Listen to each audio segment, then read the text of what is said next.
Minnesota sports fans, we know all too well how it feels to sign up for a lifetime of purple pain. Welcome to Before We Die with Jessi and Thor on Purple Daily and Score North.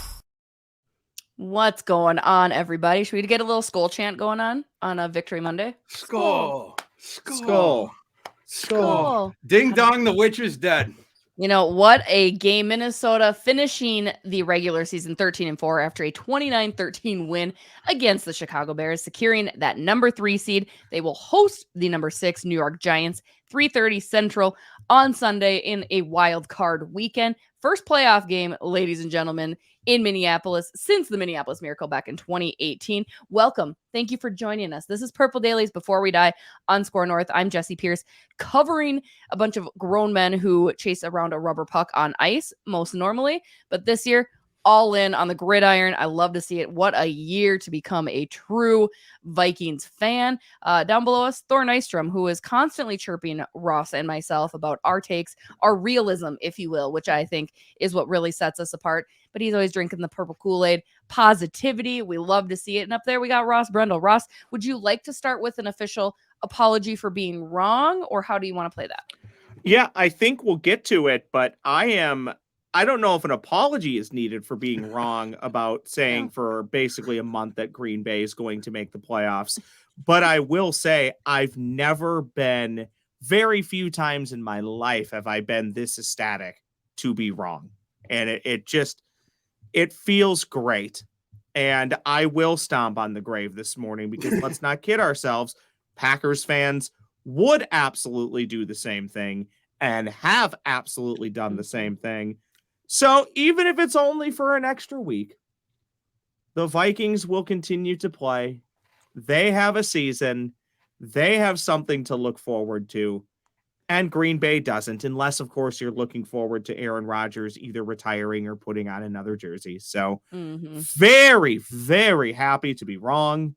And I'm sure Thor is going to bury me with text messages that I was sending the group for approximately the last 30 days. But no apology, only on admission, maybe, that I am more than okay. Accountability. We hold ourselves accountable for the things. I agree. I was on board with the Green Bay Packers. As you all know, I'm a closet Green Bay Packers fan anyway, but it just seemed destined to happen. Inevitable. It just seemed like that. Of course, this is going to happen. Of course, Green Bay is going to get in, and to just watch the suffering and the misery that Green Bay fans are now feeling today, that they felt last night at Lambeau with Detroit coming in and getting that big victory, eliminating them from the playoffs when Detroit, mind you, had nothing to play for. It was just pure spite.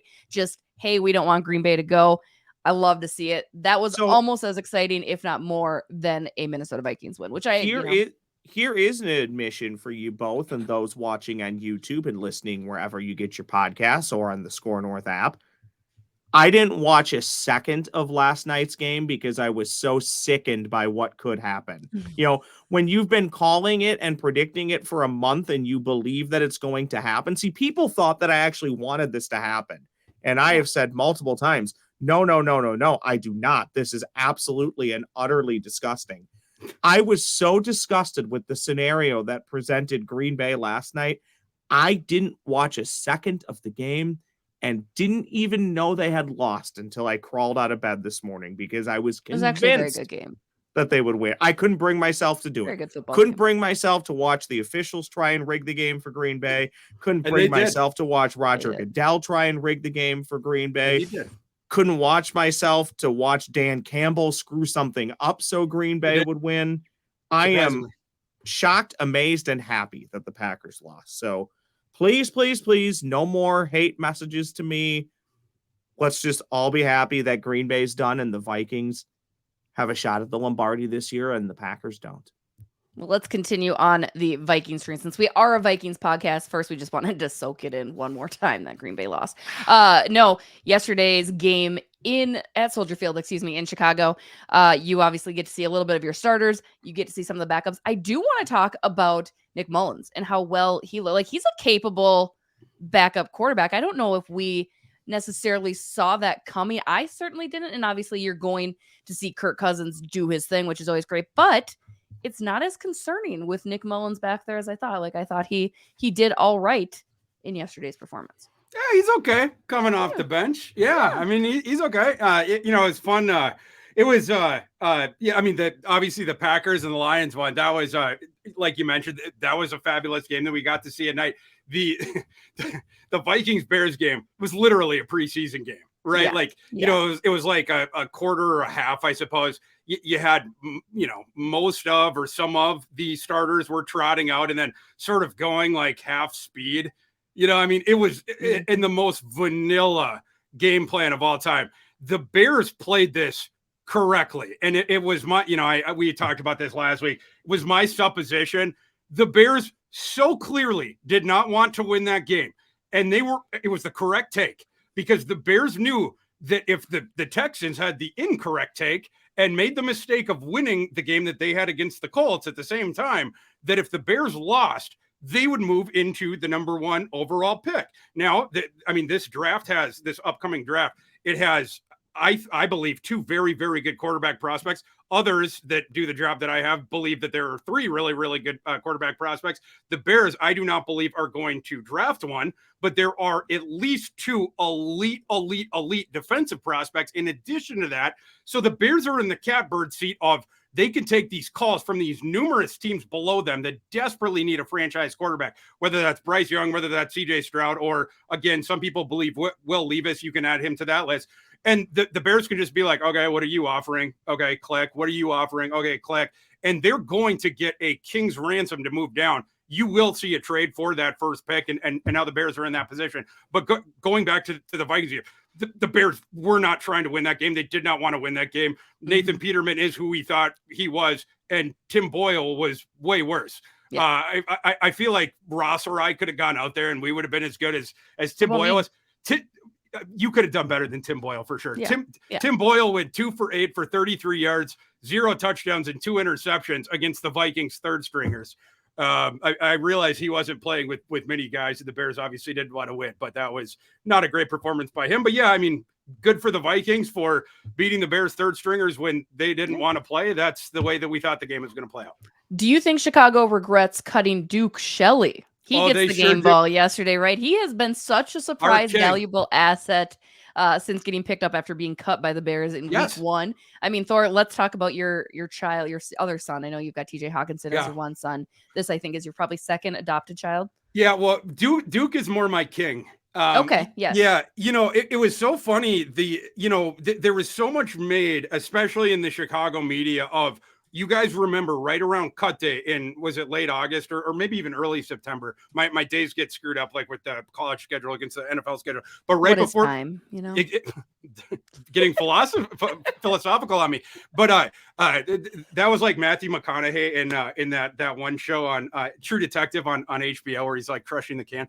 But like there was all these musical chairs moves around cut day where the Vikings ended up cutting. There was a couple of surprise cuts, and Armand Watts was one of them. And it's funny, I don't even remember all the names anymore. They've become so insignificant. But the Bears, hilariously enough, end up signing like 3 of them. Amir Smith-Marset was the one I was blanking on. But there was a couple other ones as well. But the Bears in kind had to cut a couple guys. Duke Shelley was one of them. Tonga. And Duke Shelley, the Vikings ended up getting Duke Shelley onto the practice squad. Duke Shelley turned into one of the Vikings. I don't think this is an exaggeration. One of their more valuable defenders this year over the second half of the season.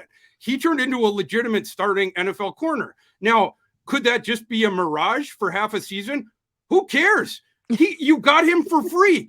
For half of a season for a 13-4 division champion, he was an above average NFL starting cornerback on a team that had a terrible secondary, that had cluster injuries in the secondary at the time that he did it. Duke Shelley stepped up into this craterous hole that the Vikings had on the outside in their cornerback room. Props to you, Duke Shelley. And Duke Shelley, by the way, he gets his first career. He'd been playing really well, but he just hadn't gotten that first career interception. He gets the first career interception, off of Tim Boyle or whatever. He goes to midfield and he spikes the ball on the Bears logo or whatever. And then like the Bears were all upset after the game. And Jaquan Brisker, their young safety, was like, Duke Shelley, I like Duke, but what is he doing out there? Spiking the ball and that was disrespectful. And then Duke, he like quote tweeted it on Twitter, and he's like, you know, he's like, all love for you, 9 or whatever that guy's number is. He's like, all love for you, but they needed to feel how disrespected I felt when they cut me. And I was like, you tell him, King. I am here for pettiness always. Always. Here's one for both of you, but I think we may get to some regular season rewards in this pod, if not at some point down the road. Is Duke Shelley the surprise player of the year for the Minnesota Vikings, or are there other people who would be on that list for you too? There's a couple guys you'd have to toss, but I think he would be the one. Yeah, because he came out of nowhere. And again, you got him for free, literally right before the season, just as far as this musical chair stuff went. You didn't even know he'd be available. Nobody thought he was going to contribute anything. The only reason he gets onto the active roster is because of all these injuries. Only reason he gets a shot is because even more injuries happen. And it turns out that he was viable as a starting cornerback down the stretch for a contender. Love to see it. Any love for team MVP Ryan Wright? Oh, yes. Thumbs up for Ryan Wright. Did a great job this year. I haven't checked his stats about the no touchbacks against pinning it inside the 20, but as far as an undrafted guy, absolutely undrafted rookie, he did a fabulous job. Thor, I think you're about to get trash talked again by. Oh no, never mind. He left. I was waiting. I thought Jesse's kid was going to. He came in and he was like, "Mom, Justin Jefferson is the best player I've ever seen." I was like, I know, child. I'm so proud. I'm so proud. Yes, that's a great take. Well, it's just, Ross, it's just because if you had put up the Thor's Hammer standings, that's when I get the heckling. You get the heckling for Thor's Hammers. I get the heckling for the Green Bay Packers are going to make the playoff takes. So he knew both ways. He knew I was doing Duke Shelley love. He's got to respect it. He was just putting his hand up. Amen. He did. He was like, Duke. Like that's Duke. You know, we're very sports oriented in this household, as you can imagine. What if we get to Super Bowl Sunday and it's Duval versus Duke? Dude, so aggressive. Ross, that's what I'm telling you. You got to be out at the 50-yard line in a tuxedo. The mic comes down from the ceiling, and then you do the Duval against Hennepin. We got big plans, you guys. We got big plans heading into the playoffs starting again this weekend. Now, this is where I would mute Thor if I could, if I had the power to do so, because if I had told you at the beginning of the year that the Vikings were going to finish the season 13-4 and be this complete juggernaut, but also anomaly in the NFL, would you have believed me? And I say mute Thor because Thor did accurately predict that the Minnesota Vikings were going to win. I don't know if you said at least 12 games. I think you said they were going to win 12 games. Yeah, so technically, you're wrong. So he's wrong, Jessi. True. He's wrong. Let's not give him that satisfaction. I mean, I thought they'd win like 9 games. Like I'll be honest, accountability here. 13-4. Who saw it coming besides? So I'll say this before Thor can take his bow, and Jessi, if you need to hop back in, please do. I would not have believed it because I think at the beginning of the year when we did a pre-show pod, I think they'll go somewhere between 7-10 and 10-7 because that is the history of this team with this quarterback. Now, obviously, we know, newsflash, sometimes having a different offensive play caller or head coach can help. I think that has greatly helped this team. But no, I would not have believed it. I would have said, I'd take 10, maybe 11 wins. But when you look at it in that prism of what we know now, I think 13-4, I would have been blown away by that. I probably would have said you're a liar. Yeah. Makes sense. How about getting the number 3 seed, especially in the past few weeks where it looked like number 2? Heck, maybe they could go at number 1. Now, was that a surprise to you guys that they ended up going number 3? That's where I would be upset because, and I brought this up a few weeks ago. Again, we've added a game here in recent memory, but to win 13 games and only be the 3 seed kind of feels a little criminal, which it does. To me is the importance of at least doing what you can to make sure you win your one guaranteed home playoff game, or going 13-4, no matter how they got there, seems hollow. So I think you have to find a way to win this upcoming weekend against the Giants. But Jessi, that's a great point. That's the anomaly to me, not necessarily that they're 13-4, that they're 13-4 and there's, number 3. mean, you could make the case that there's one team that would finish ahead of them, 2 finishing ahead of them technically in the standings. That that doesn't sit well, but it is what it is. Thor, what do you got? Yeah, well, I appreciate that, Jessi. I didn't know I was going to get credit Don't- from you. Yeah, don't count on it happening again. Calm or down. ever again. Really. Yeah, I mean, like as far as the bullishness went before the season, it was basically like, you know, you watch last year's team and, you know, the past couple under Zimmer. There were so many times, and you guys know this, there were so many times where they get out to a lead and then they'd start playing not to lose as opposed to like playing to win. And the other team would come back and they'd lose at the end. Or when the Vikings would get down by 10, and then you just know that you could go out and do other stuff with your day because they weren't the way that they play or whatever. And then situationally, they were always making the incorrect sort of game theory decisions. Mm-hmm. You know, whether it was the 4th and short, like, you know, like Dan Campbell with the aggressive stuff at the end, but like smart aggression. They were talking about it on the broadcast last night about how Dan Campbell learned this from Sean Payton. It's not like being a wild man in Vegas with gambling where you're just throwing the dice every time. It's times where there's sometimes situationally where the gamble or taking the risk, it's not a gamble at all, where you're actually risking more by doing the safe thing. And that's what Dan Campbell was saying that Sean Payton had taught him. And Mike Zimmer, he was constantly erring on the safe side, so much so that he was flubbing away games by doing that. It was like, you know, the saying of like, when you have the pigeon in the hand, if you hold your hand out too much, it flies away. But if you hold on to it too tight, you crush the thing. Zimmer, whenever he had that lead, he was just squeezing onto the thing or whatever. But like, you know, you projected it into getting Kevin O'Connell, who by all accounts was, you know, this great situational mind, great offensive mind, etc. I just thought going from the one to the other, maybe you flip the entire situational thing. And the Vikings were already playing very close to the margin. If you just flip the one possession thing the other way, now you were in business. And then the other thing with the, you know, looking at the schedule, I thought that laid out very well for the Vikings. I thought Kwesi made a lot of really good decisions as far as free agency. He did not have a lot of cap space and stuff like that. But with the moves that he made, I thought that they were really smart. And then the other thing, I thought the Packers were a little bit down from where they have been in recent years. And we really do appreciate it, Green Bay, you paying Zadarius Smith $10 million or whatever to allow him to come here and have an awesome season. The Vikings only had to pay him a couple $1 million this year. Appreciate that. Enjoy your off season.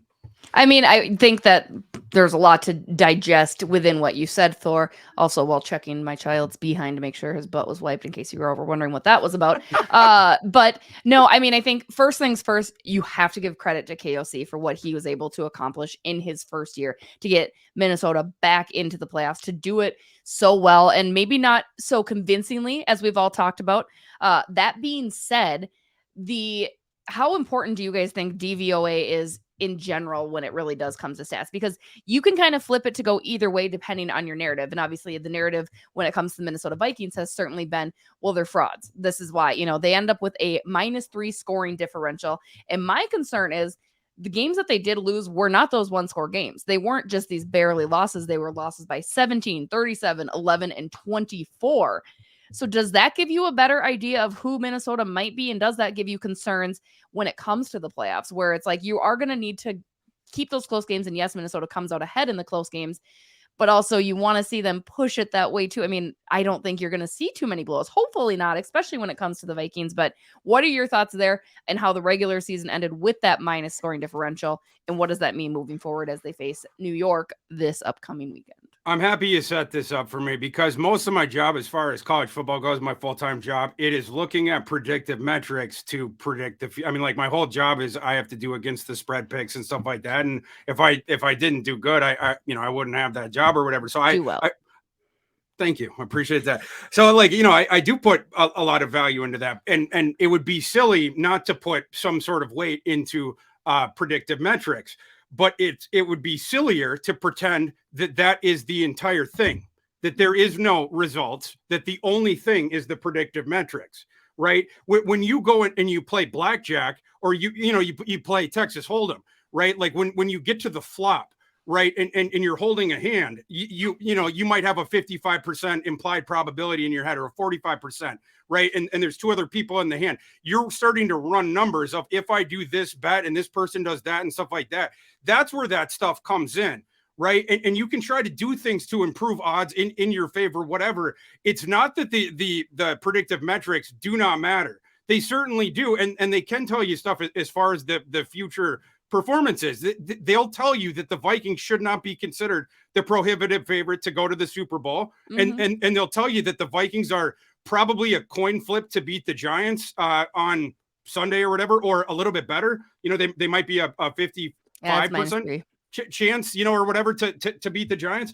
But I mean, like to pretend that everything they did this season is nothing because of that, it's ridiculous. It's more ridiculous than going the other way and pretending that those things exist that they shouldn't exist. You know what Here's I mean? the only reason why it potentially scares me. Jessi, read those scores again and the opponent. I deleted them. Okay. Well, I can tell you. 3 of the 4 were on the road. 2 of the 3. Well, wait, hold on. I got one. I found it. 33-30 at Buffalo. Oh, okay. I see what he did here. You see what he did there? He flipped it. 3 of those 4 games were on the road against teams that up until yesterday still had a shot at making the playoffs. That's where it scares me in the standpoint of, you're looking at a Vikings team that has a chance, not guaranteed, but there's a chance for the Vikings to have that chance to party with the Lombardi. They'll have to win 2 road games. I don't know. You go on the road, you lose to Detroit by 11. You go on the road to Philly, you lose by what, 20-ish? Was that 24-7? Yep. You get demolished by Green Bay, and at home you get demolished by Dallas, who is a playoff team. That's where I get a little bit of pause, that 3 of those 4 losses were on the road, and they weren't particularly very close. That's what stands out to me, especially when you're more than likely, I would have said Green Bay can go in to San Francisco and win a game. I wouldn't have said the same about Detroit, and I certainly will not say the same about Seattle. So more than likely, in my opinion, the Vikings have a great shot to go to San Francisco in the divisional round of the playoffs. And you can make a case the Vikings can win that game because maybe that's the day Brock Purdy looks human. But then you're also asking me to trust this team on the road in a tough environment. And I just don't know if I can do that. Well, I guess we'll see how the game shapes up on Sunday. Thor knows I'm just waiting to say go Cyclones. Yeah, first of all, Jessi's not going to concede that Brock Purdy could turn into a pumpkin. But the other thing I want to say is the 3 of those 4 losses that the Vikings had, it was when they started to have those cluster injuries at either offensive line or secondary, or in some cases both. The one time they got beat at full strength where they got soundly clocked, it was against the Eagles. The one caveat I would give for that, it was in sort of this letdown spot in the second game of the O'Connell era, right after in the opener, you smacked the crap out of the Packers in KOC's debut. And then you had to turn around, go to Philadelphia on, wasn't it Monday night or whatever? That was a really tough spot, situational spot or whatever. And you got clocked. You absolutely got clocked or whatever. But the other ones between Dallas, between the Detroit one, and between Green Bay, they had cluster injuries, both on the offensive line and in the secondary. I'll say this too. The one thing I did like about the Bears game, even though it was, I don't really know how indicative or how much we can learn from it, is that Kirk Cousins with that MASH unit offensive line did have some nice clean pockets. Now, again, the Bears have traded away a lot of their defenders, and who knows how much they were trying and what really went into it. But we'll see how that translates going forward. Maybe Blake Brandel's back. Maybe Garrett Bradbury comes back at some point. So those were good signs going back to the Chicago Bears game. If you can take anything away from that game at all, I'm not sure how much you can take away. Although, Thor, I did note the same thing you did. The first quarter, even into the second quarter, there were a lot of plays that ended up looking just slightly more competitive than a Pro Bowl, where nobody wanted to tackle anybody. They just kind of stood the other guy up until the refs blew the whistle. Yeah, I got great comedy out of that. Week 18 in the NFL is always both full of suspense and comedy. It's probably the best week in the NFL. It's worse than the opt-outs of the bowl games.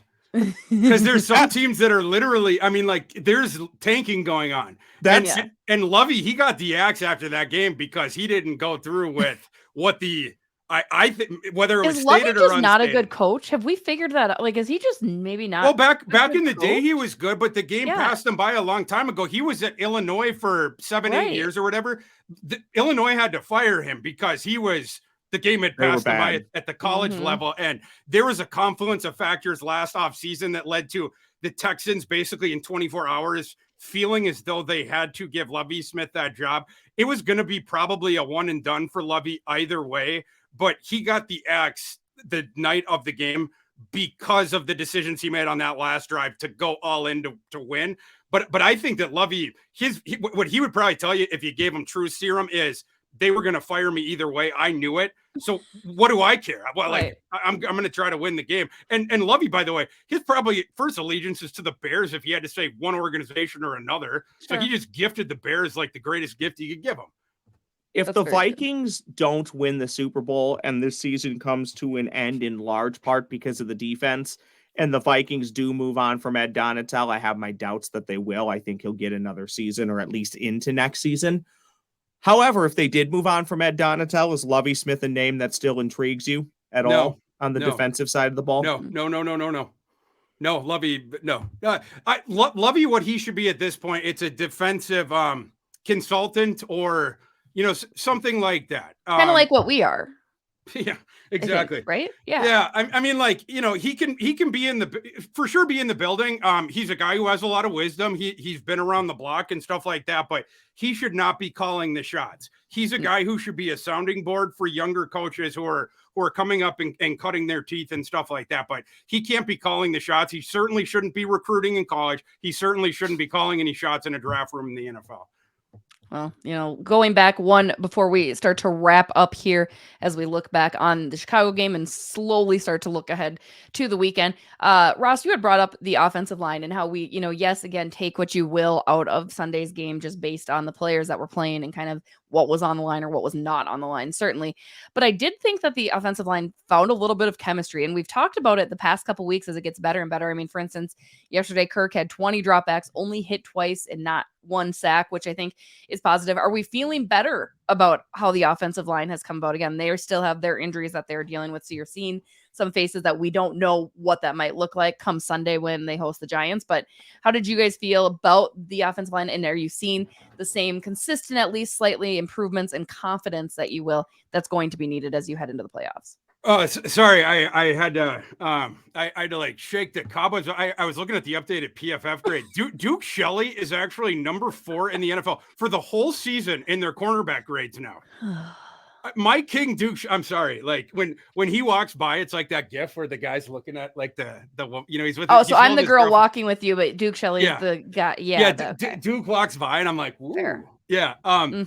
But yeah, it's I got to get my mind back on the task at hand. Talk about Kirk Cousins and how great he is. Yeah, as far as the Bears game, it's not indicative of anything because the Bears were going even more vanilla than the Vikings, and I'm sure like under the Bears uniform, I don't know if you guys have ever seen Saving Silverman, but there's this one scene where they send Darren into this date and they put electrodes on his chest, and every time he talks about Judith, they zap him like he's not allowed to talk about his ex-girlfriend or whatever. Whenever the Bears defenders were getting close to doing anything good, they were getting zapped by the front office. They're like, no, you can't tackle him, you can't sack him. We need to give ourselves a chance for the first pick.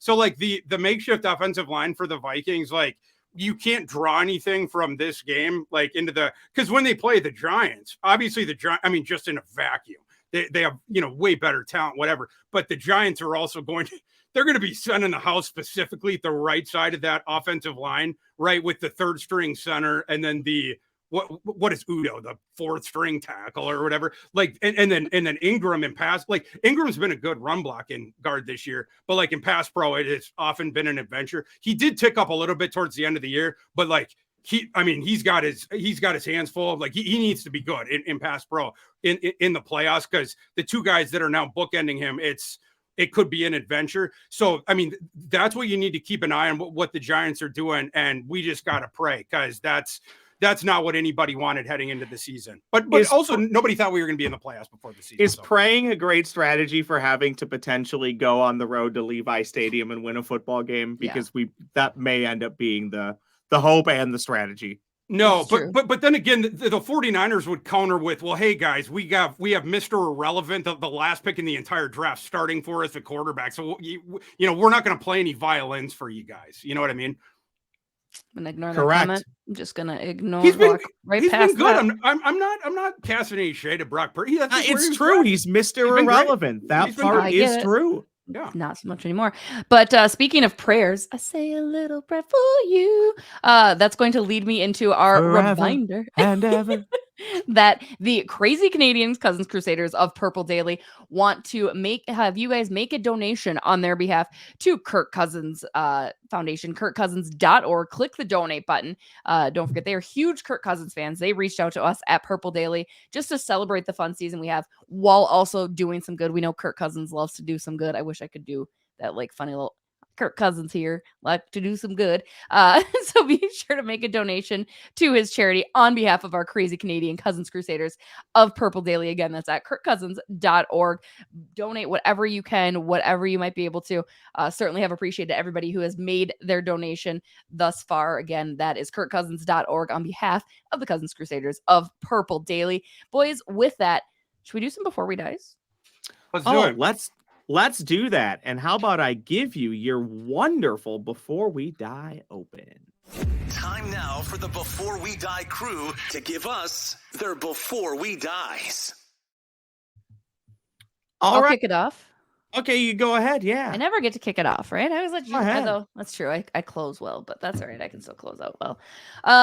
So the last time the Minnesota Vikings played the New York Giants, Greg the Leg Joseph hit a 61-yarder. I think Greg Joseph is also going to win this game for Minnesota against the Giants this weekend. That's what I think. It's going to be a close game. It's going to be tough. And for once, a kicker is going to win a playoff game for the Minnesota Vikings and not hurt them in the process. So that is my Before We Die. Greg Joseph helps the Vikings advance in the playoffs. I like that. Yeah, the thing I love about that prediction is you can't jinx it that way, right? Because it's always just gone that way. So I like this. It's optimistic, but also it's like you literally can't jinx it that way. So this is a thumbs up. I like this one. Thanks, guys. I thought about this, and I'm going to will this into existence. We are helping to support kirkcousins.org with the Crazy Canadian Cousins Crusaders. I love saying that. Say that 7 times fast. The Cousins Crusaders want to raise money for Kirk Cousins. In return, Kirk Cousins will buy Purple Daily and Before We Die a pizza party from Pizza Ranch because he has the connections. We are getting a pizza party from Kirk Cousins Before We Die. Somebody who monitors this for the Vikings, get that message to Kirk. And my Pizza Ranch pizza party, I actually want it to include the chicken because for as much as I love Pizza Ranch, I actually think the chicken's slightly better than the pizza. So pizza party from Kirk Cousins and Pizza Ranch. I've had Pizza Ranch twice in my life. I don't think I've really ever had it. Isn't Pizza Ranch the thing where it's all you can eat? Buffet style, baby. Yeah. I mean, they have those really good cinnamon things, like the cinnamon pizza. And ice cream. I don't know if I don't know if there's rules, but would it be? Could you just go in there and just take and then just start your Kirk Cousins friend? Just start scraping off the toppings, and then just like a whole pizza, and now you just take the toppings, and then you're just eating the toppings. No, here's the thing. Why would you do that? Well, first off, I mean, if it was your druthers, if that's what you wanted to do, is it against the rules? Is this because I'm low carb and you're just trying to be nice and No, but I mean, just if you wanted to. Pizza Ranch. What if you just like the chicken and the cheese? You didn't like the other stuff. I don't know if they'll do that for you, Thor, but Pizza Ranch will make a pizza for you on demand if what you want is not out there. Really? So they will actually make a pizza for you on demand, and they will bring it to you first so you can take the first slices from it. Pizza Ranch a sponsor of this podcast yet? No, but at this point they might as well be. Well, I want one with cinnamon and pepperoni and chicken. Something wrong with you. Not in division, all in the same one. Before We Die, Kirk Cousins is buying Purple Daily a pizza party. Yeah, please like do. I think, can Please Kirk do. afford a few pizzas? I think he can. Yeah. Probably. I think he can. Couple. I would assume.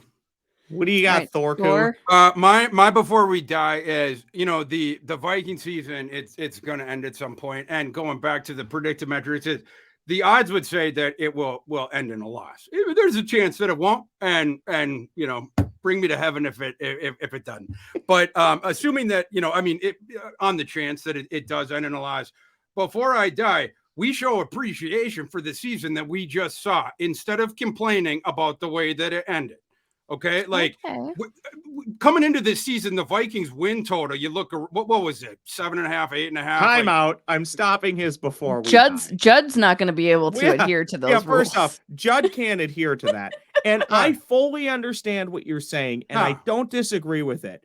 But we are allowed 1 day of dissecting and complaining when the season ends. Our first podcast should be allowed to nitpick what went wrong if things go wrong. In the game? For sure. I'm Mr. Positivity. I don't think this thing is ending until at least the NFC Championship game.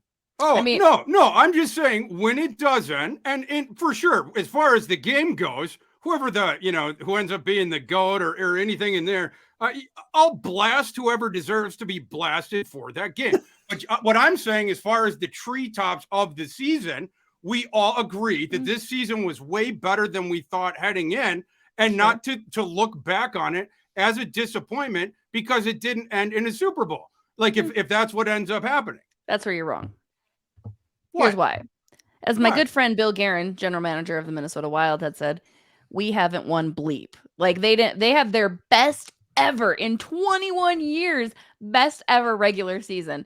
They were bounced in the first round. That is disappointing. That is not okay. I don't allow it. I want to win. Now this Minnesota Vikings team, one of their best regular seasons. And yes, that should be celebrated, but also it's going to be incredibly disappointing if, as Ross said, they don't at least make it to the NFC Championship, because it's all for naught. I don't give a darn if you. That was really close. That was very close. That was the closest so far. I'm passionate about it. Like I'm going to be mad my about counterpoint again, going back to the Bill Parcells quote about you need to let me buy the groceries if I'm going to cook the meal. You bring in KOC, you bring in Kwesi. It was a whole new administration, a whole new coaching staff. You need to give these guys time to build their stuff out. Nobody in their first year working with most of the stuff that it was imposed upon them. Nobody thought in the first year that they were going to do what they did. I don't disagree, and I think we're now probably going to dovetail into two separate arguments where I do believe, Thor, you are right. You go 13-4 in a year that I don't think a lot of people thought that would happen, me included. You should celebrate that. However, I will say you only get so many opportunities when you go 13-4 to set yourself up for a playoff run. And for all we know with this core, this could be it for this team. There could be a year or two coming of regression. Mm-hmm. So when you get opportunities like this, whether you believe in the team or not, and I'm still on the fence about how much I believe in them, when you get opportunities like this, you need to find a way to cash in. You don't win 13 plus games very often. Right. So when you do, whether you should be there or not, you have to find a way to cash in. Do I think the Vikings are the best team in the NFC? No, I don't. But can I make a case that the Vikings can beat anybody in the NFC playoffs? Absolutely, I can. So the expectation for this year should be to put together a run. But overall, Thor, you are right. I'd be the hypocrite if I didn't at the end of the year say, yeah, it was still a fun ride because I said they were going to win 7 to 10 games. So I do agree with that. I do agree with that part, but I think we'd be giving them too much of a free pass if they lose to the Giants on Sunday and we wipe our hands clean and go, oh, well, it was a good season. No, I'm going to flip out for one episode if they do that. But after that, I'm going to acknowledge that it was a better season than we all thought possible. Everyone was calling me in the preseason in August when I said 12-5 to win the division. Everyone was like, "Oh, that guy's a friggin' homer! Like that guy's an idiot." Well, you could still be a homer and get things right from time to time. Well, no, but the whole point being, I didn't even shoot high enough, and everyone, like all the Vikings homers were like, that guy's too homer for us. You know what I'm saying? Like, we need to acknowledge how successful of a season this was. After we blast them, if they do lose in the playoffs, which they may not. That sounds fair. That Okay. sounds fair. Okay. Again, this is Purple Dailies Before We Die on Score North. I'm Jessi Pierce. He's Thor Nystrom. He's Ross Brundle. We truly appreciate every single one of you. Absolutely.